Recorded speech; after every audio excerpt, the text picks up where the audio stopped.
angels waging war in the unseen realm. Global events fulfilling biblical prophecy. Eternal life. What lies beyond mortality? From analyzing the paranormal from a biblical worldview to the discussion of cutting-edge science and technology, conspiracy, discovery, special investigative reports. Unafraid to explore the challenging issues facing humanity. Welcome to another edition of SkyWatchTV.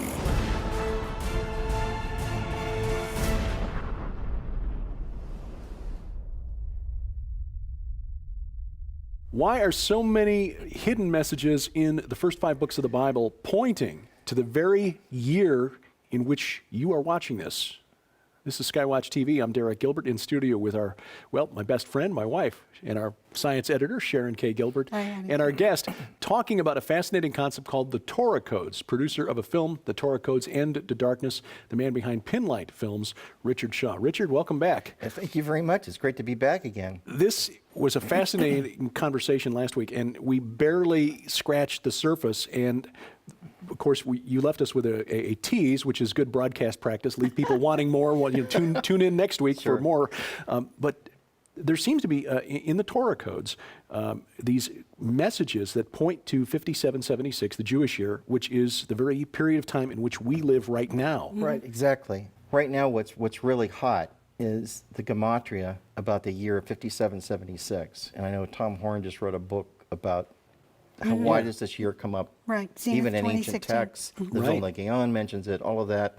In fact, there's a prophecy that the Vilna Gaon made back in the 1700s that said, when Russian ships cross through the Bosphorus Strait, then the Messiah will come. Yeah. Now that's kind of what's happening on the Bosphorus Strait. Now this is really weird. When I was talking with L.A. Marzulli about this, because this was something that I was learning from my rabbi friends, that people don't really know where that is. I mean, it's a strait that connects 2 bodies of water, and the lower one is called the Sea of Marmara, and the strait goes right past the city of Istanbul. Right.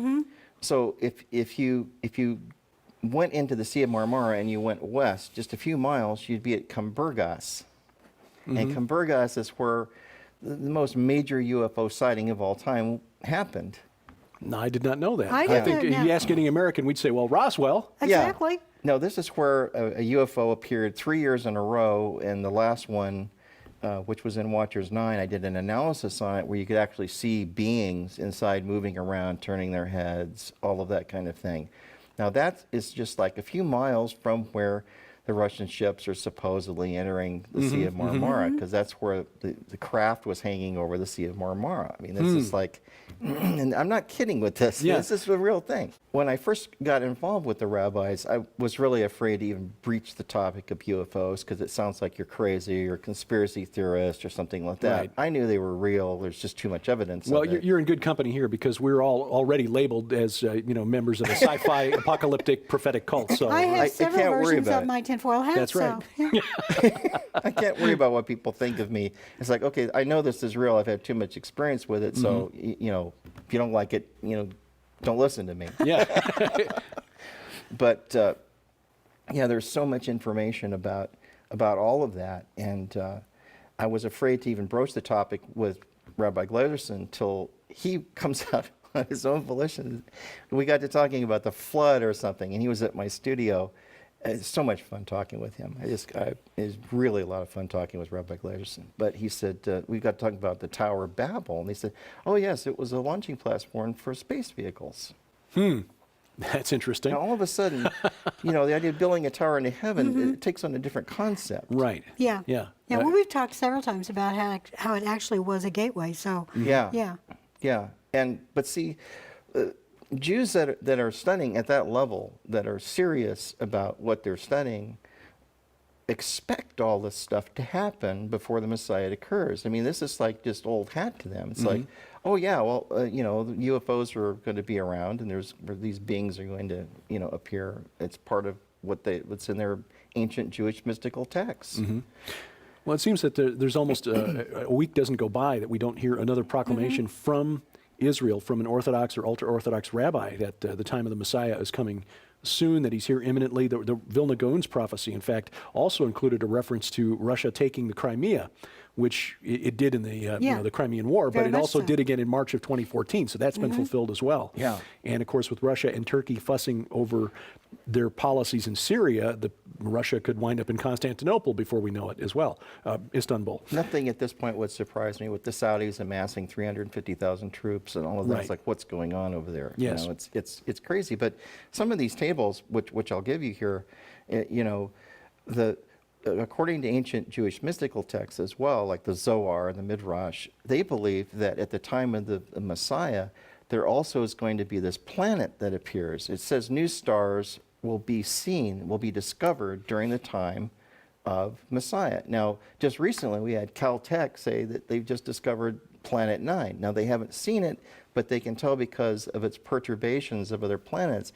There's a very large body out there somewhere, at least 7 to 10 times the size of the Earth. Now, oddly enough, Gil Broussard calls his website Planet 7X. Right. Because he's believed that all along. And he's going with some really great information back in 1054, where in China, they saw this planet pass through. And evidently, this planet comes a lot more frequently than anybody ever imagined. And yet the Earth isn't destroyed every time, because it depends on how far away it is when it passes. This time we aren't so sure what's going to happen. Yeah. It's like, so there's this table I have here. It says Nibiru, which is the Nibiru, sometimes the way it's referred to, 5776, a threat. And now those two lines of text are in parallel with each other, and also the word Purim is in there. Now that's like this month. Oh. Wow. Okay. A lot of people are saying it's going to happen on the 26th of March, where we start seeing this thing. And typically in Scripture, when things go crazy, the parting of the Red Sea, all these things, it happened during that time of year, according to Gil Broussard, and I believe he's right. There's another one here. It says the threat of comet. Again, Nibiru, the stars of the host of the sky. That's in the plain text. And it says, lift up your eyes to the sky. Another thing in the plain text. Oh my goodness. Stars of the sky. And then the date 5776 is in there. Now we don't know what that means. We're baffled by why 5776 keeps appearing in so many code tables. Here's another one. Threat, star, will be spoken. Everybody's talking about it. 5776. The time of the coming of Nibiru. And this is pretty specific. It is. And by the time this program airs, we will be well into this period, so we may be able to confirm this by then. But in fact, Sharon and I talked on a recent Sci Friday program, which is on the SkyWatchTV website and Roku channel, about the SETI, which is the Search for Extraterrestrial Intelligence program, searching for the parent body of a meteor shower that appeared over New Zealand unexpectedly on New Year's Eve. These meteor, unlike the Leonids and the Perseids, which appear every year at the same time and in the same part of the sky because of the orbit of the Earth, these had never appeared before. They weren't tracked on radar, so astronomers are concerned that maybe there's something new in the solar system that we don't know about yet, and they're looking to find out where these things came from, because there might be something else behind it. Right. Well, we also talked on that same show, I think, that we were discussing a new story about how Mars supposedly tilted on its 20 axis, degrees because they say a volcano. But I'm looking at this one that has Adar and the time of the coming of Nibiru. It also has Mars in there. Yeah. I don't know why Glazerson put that in. I have to ask him that. Yeah. Maybe he believes Mars will be affected. I mean, Mars was whacked on the backside really hard at some time in our past, and we have an asteroid belt out there because something got whacked. And the Bible refers to Rahab. Yeah. Which some interpret as that being the name of the planet that formerly occupied the space between Mars and Jupiter. And the planet Venus is postulated by Immanuel Velikovsky that it once was a comet, ended up as a planet in orbit, and that's why it still has such a high surface temperature. It's 800 degrees surface temperature. Very warm. That's really intriguing. Well, just as the coming of Messiah for Christians, of course, in the first century was heralded by a star, It appears that the Torah codes are pointing to the emergence of another star and the Messiah's next appearance. We'll talk about that as SkyWatch TV continues right after this.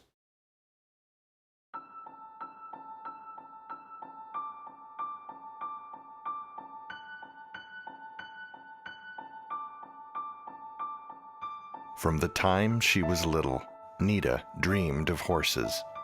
Every childhood fantasy rode on the back of a heroic white steed, coming to save the day. I don't know how long I've had this love in my heart for horses. It's just always been there. And when we were little girls, my sister and I would play all day long. I was always the white horse and she was always the little pink pig.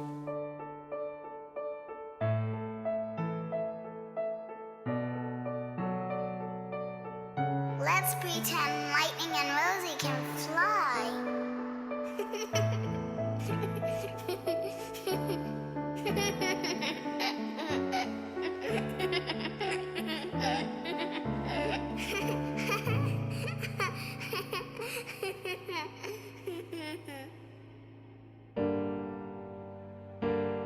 But everything changed in a heartbeat. On December 9th, 1971, a tragic car accident claimed the life of my dad and my best friend and my little sister. And I wondered after that if there was anything left to believe in.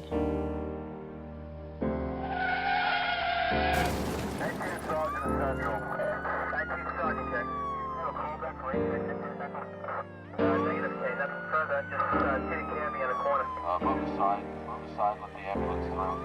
Please move aside. As a child of 13, I felt like I had lost practically everything. And I wondered, is this it? I mean, where do I go from here?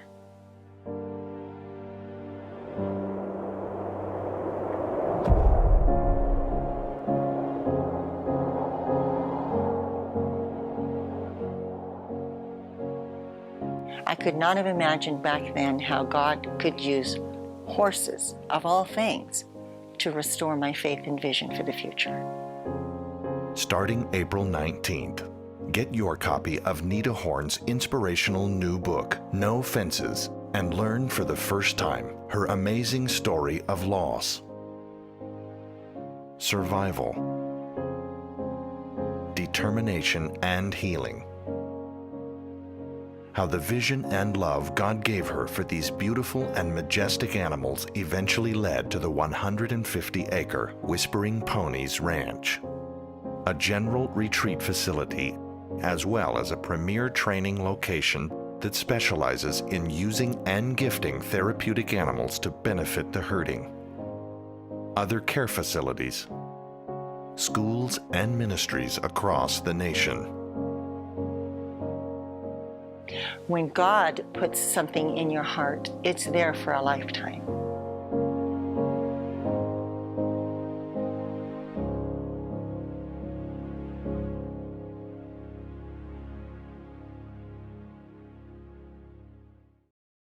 The Torah codes, are they an integrated message system from outside our time domain? Did God put messages inside the first 5 books of the Bible that only now in the 21st century, late 20th, early 21st century, that we're able to decode? We're talking with filmmaker Richard Shaw in his film Torah Codes End to Darkness. I want to ask a question that we actually were talking about before we started recording this program, and that's in the book of Revelation. John is told that there's an angel holding a little book in his hand, and he's told to eat it, and he says this will be sweet in your mouth, but it would be bitter in your belly, and then he's told to seal it up.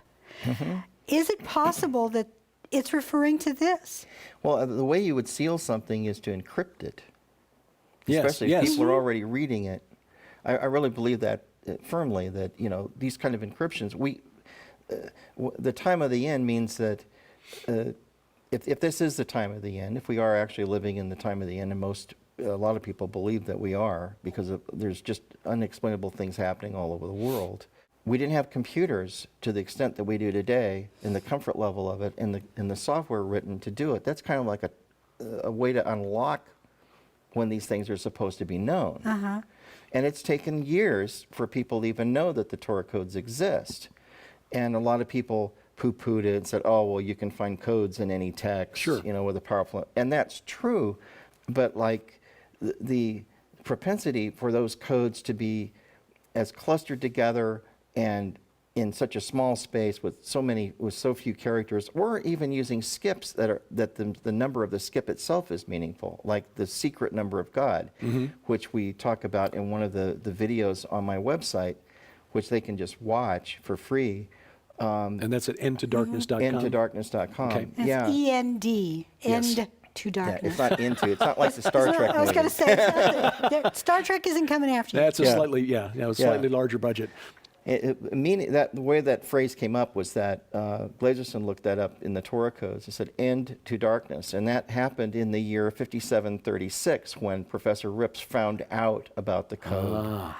That's what That's it interesting. means. That's what an it end means. to the darkness. Yeah. That's wonderful. Yeah, it's pretty cool. I'm curious now, and I don't want to go too far afield from some of these fascinating clues that are coming out of the codes, but the rabbis that you've come to know during the time of your relationship with them, how has their research into this phenomenon affected their faith? Well, Professor Rips was kind of raised an atheist originally, and his story is in the film. Yeah. It's really powerful. I found it really moving. Yeah. I mean, he tried to protest the Soviet invasion of Czechoslovakia by setting himself on fire. And people rushed up and put him out, and he was immediately whisked off to a psychiatric prison. And so when they let him out, he was transported to Israel. From what I understand, a bunch of mathematicians got together to save this guy because he was so brilliant. And they brought him there. And he saw this tremendous outpouring of Judaic worship of God. He'd never seen anything like that before. And he realized that the big thing that they were all studying was the Torah. So he started reading it. And what really moved me when I interviewed him in the film, he said, I realized that the Torah was a book of miracles. And he's a scientist. So he had to prove that the Torah was real. And the only way he could do this, and he told me, he said, I didn't have money to go do archaeological digs. I couldn't, try to figure out if it's real that way. But I could do it through mathematics, because that's what he knew how to do. So when he got this information from Rabbi Yaniv, he went into it and got a couple other guys going to it, and that's how we have the Torah code that we have Wow. today. What a story. His life story would make an amazing movie, don't you think? Oh, it is. I mean, he's an amazing guy. I have the highest respect for Professor Rips. It's amazing that he survived trying Yes. to set himself on fire. Clearly the Lord Yeah. had plans for him. Yeah. These are gifted rabbis. I mean, Professor Rips is brilliant and humble, and you feel like you're in the presence of a great person when you're hanging out with them. The emergence of a star, again, the birth of Jesus was heralded by a star. Right. And we see in Torah codes, we also see in prophecies included in some of the Jewish mystical texts, like the Zohar, the emergence of a star. Right. What does the Zohar say about it? What are they finding in the Torah codes about it? And is there a time frame assigned to these messages? Well, yeah, I mean, it's Nibiru, from the sky to earth, in the month Adar, which I believe is March, because it kind of bridges March and April. That's what I was thinking. Threat of a star, 5776, and then it says comet. Now, what's interesting with this is that a lot of these tables have parallel words, but yet there is a lot of disagreement among the rabbis about whether this should be done or not. I mean, some of them, Rabbi Glazerson is a free thinker. He thinks way outside the box, and I'll say, I don't know, I'll mention something to him. Everybody's talking about Planet X, and I'm not sure what has encouraged that. But there's so much. I mean, if you go on Google and you look up Planet X, there's like millions of hits. Okay. Yeah. And I told that to Glazerson. The next thing I know, he's on this quest to find Torah codes about Planet X.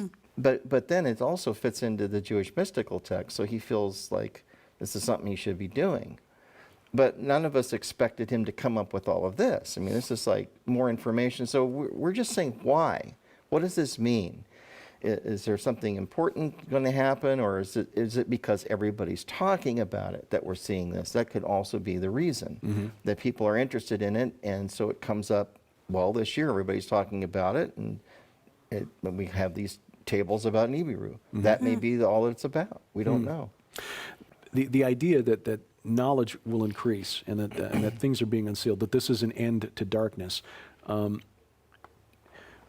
indicating the prophetic fulfillment of the messages from the Torah.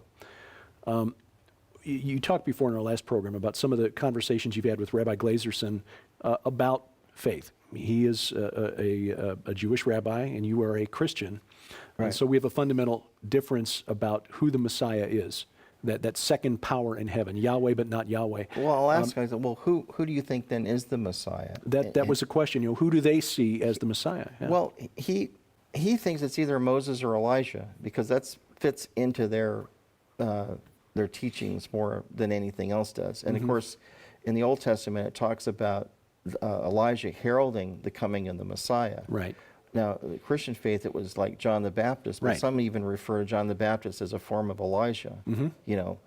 And yet a lot of the scriptures in the Old Testament that refer to Yeshua are either misunderstood or ignored by the ultra-Orthodox community.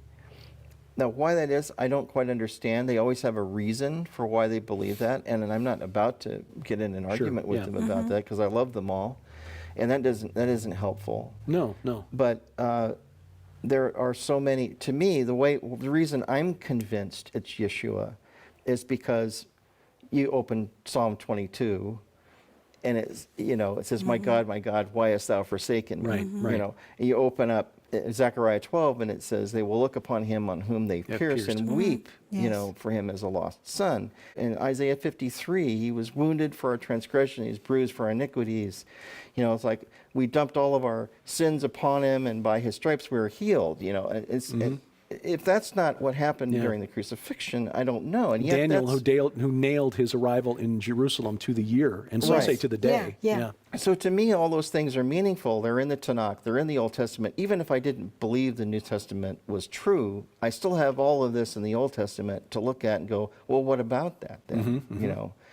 So I'm convinced through those passages that we know who we're talking about. Now, one thing that happened, which is just recently, which is very, very interesting, is that there was a kid that was 15 years old. Yeah.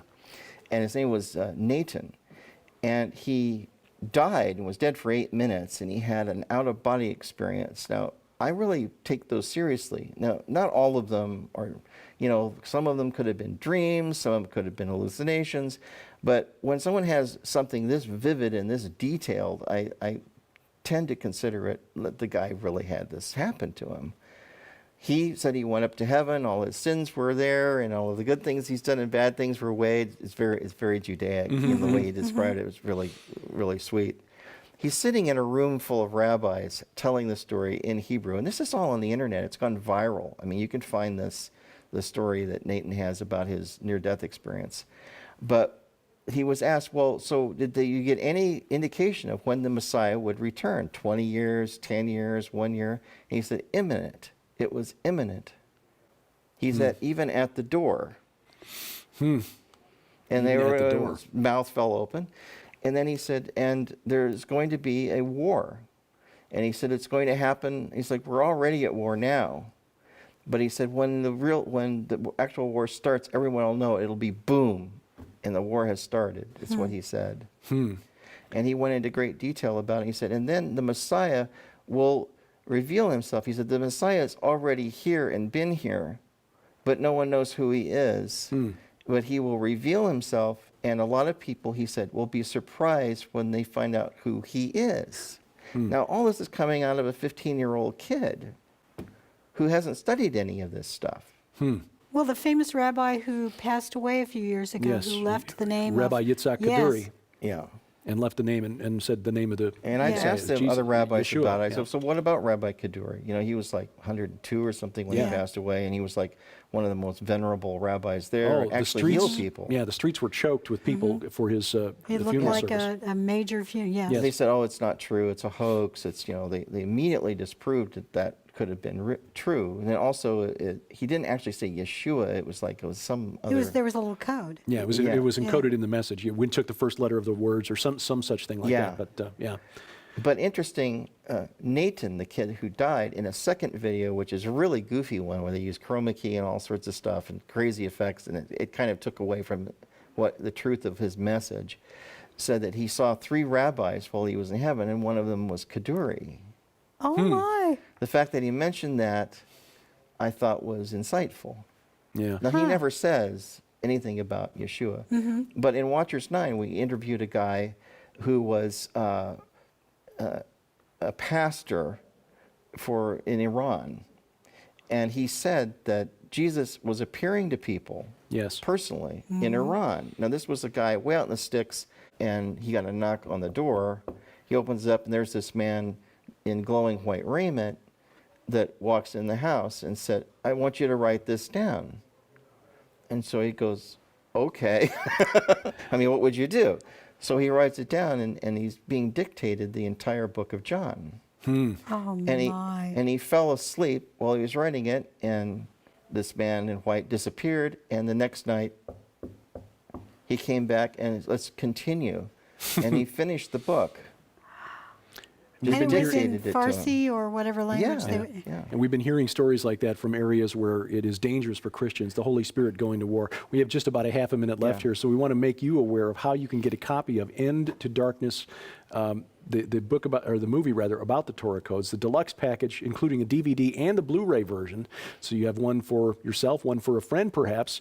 $17.95 plus shipping and handling, and as a bonus, we'll add the audiobook version of Tom and Nita Horn's novel, The Ahriman Gate. Both of those for you, $17.95 from SkyWatchTVStore.com. We could go on for hours. This is fascinating. Richard Shaw, Pinlight Productions, the website endtodarkness.com. Thank you. Thank you very much, Derek. And thank you for watching as we keep watch. For Sharon Gilbert, I'm Derek Gilbert, and this is SkyWatch TV.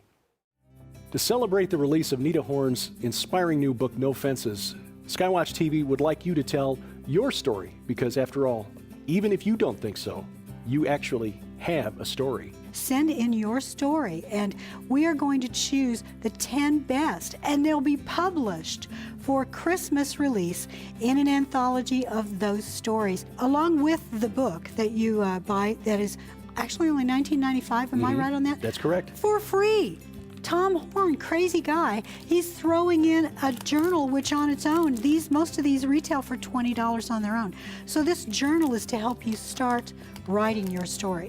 When you buy the book, not only are you going to be enrolled in this, and you can send in your story, but you'll get a plastic pony, you'll get a journal of your own, and the proceeds from the book are going to help fund the studio we're building for Skywatch Women, and Nita Horn is going to be one of our panel members. The 10 authors who are selected for the anthology published by Defender Publishing in time for Christmas will also receive a $500 cash prize. And that'll go a long way at Christmas time, won't it? Yes, it will. Even if your story is not one of those selected for the anthology, if you've taken the time to write your story, you've left a legacy for your children and for your grandchildren.